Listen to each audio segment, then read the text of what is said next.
అనేక ప్రజా ఉద్యమాల్లో కలిసి వచ్చి మీరందరూ మద్దతు ఇవ్వడం ద్వారా తెలంగాణ రాష్ట్రంలో ప్రజాస్వామ్యం ముందుకెళ్తుందని బలంగా నమ్మేటటువంటి వ్యక్తుల్లో నేను ఒకదానిగా ఇవాళ మా దీక్షకు సంఘీభావంగా వచ్చినటువంటి మీ అందరికీ కూడా హృదయపూర్వకంగా ధన్యవాదాలు తెలియజేస్తూ మరి వెలుగుమెట్ల అనేటటువంటి ప్రాంతంలో ఖమ్మంలో భూదానం భూమి ఏదైతే ఉందో ఆ భూదాన్ భూమిని కంప్లీట్గా కూడా అక్కడ ఖమ్మంలో ఉన్న పెద్ద మనుషులు కొట్టేద్దాం అనేటటువంటి ప్లాన్తోని అక్కడ ఉన్న పేదవాళ్ళందరినీ కూడా బయటకు పంపించేస్తూ ఉన్నారు.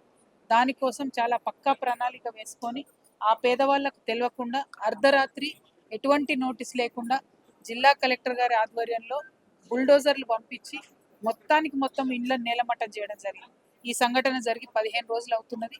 ఆ తర్వాత అనేక మంది ప్రతినిధులు అనేక మంది రాజకీయ నాయకులు పోయిండ్రు వచ్చిండ్రు తప్పితే దానికి పరిష్కారం వెతికే ప్రయత్నం చేయలేదు.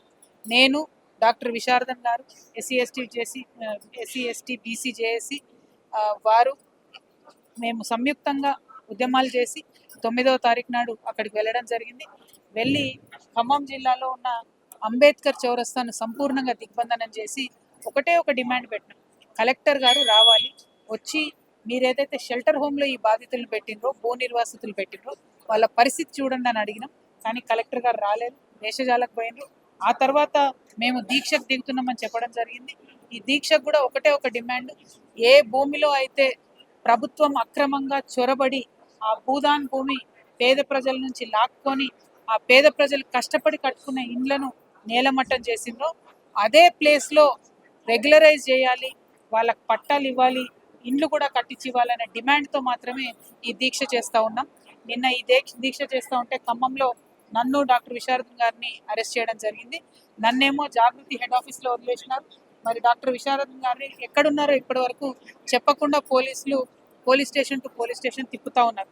మీరిట్లా కలిసి పనిచేస్తున్నటువంటి వ్యక్తుల్ని శక్తుల్ని విడదీసి ఏదో విజయం సాధిస్తామనుకొని భయభ్రాంతులకు గురి చేసి మమ్మల్ని ఒత్తిడికి గురి చేసి విజయం సాధిస్తామని ప్రభుత్వం అనుకుంటే అది మీ భ్రమ తప్ప నిజం కాదు. ఖచ్చితంగా వెలుగుమట్ల ప్రజలకు న్యాయం జరిగేంత వరకు అక్కడ మీరు వాళ్ళు బాజాబ్తా అప్లై చేసుకున్నారు జీవో 58లో రెగ్యులరైజ్ చేసేంత వరకు కూడా మేము వదిలిపెట్టాము. ఆ జిల్లా మంత్రులు పొంగులేటి గారు మాట్లాడుతూ ఆ మొత్తం ల్యాండ్లో కొంతమంది అనర్హులు ఉన్నారు అన్నారు. అంటే ఆయన చెప్పకనే ఏం చెప్తున్నాడు, కొంతమంది అర్హులు ఉన్నారని చెప్తున్నాడు. మరి నువ్వు అర్హుల ఇండ్లు ఎట్లా కూలుస్తావు? ఆ అధికారం నీకు ఎవరిచ్చిండ్రు? ఖమ్మం జిల్లాలో 3 మంత్రులను గెలిపించిన పాపానికి నువ్వు ఇల్లు కూలుస్తావా? ఎందుకోసం ఇల్లు కూలుస్తున్నావు అని చెప్పి ఈ ప్రభుత్వాన్ని నేను ప్రశ్నిస్తూ మీరు కూల్చిన చోటనే కట్టించియాలి, పట్టా చేసియాలని డిమాండ్ చేస్తున్నాం. అప్పటి వరకు అన్నం ముట్టేది లేదు, దీక్షను ఆపేది లేదని మరొకసారి తెలియజేస్తూ మీ అందరి దగ్గర సెలవు తీసుకుంటున్నాను.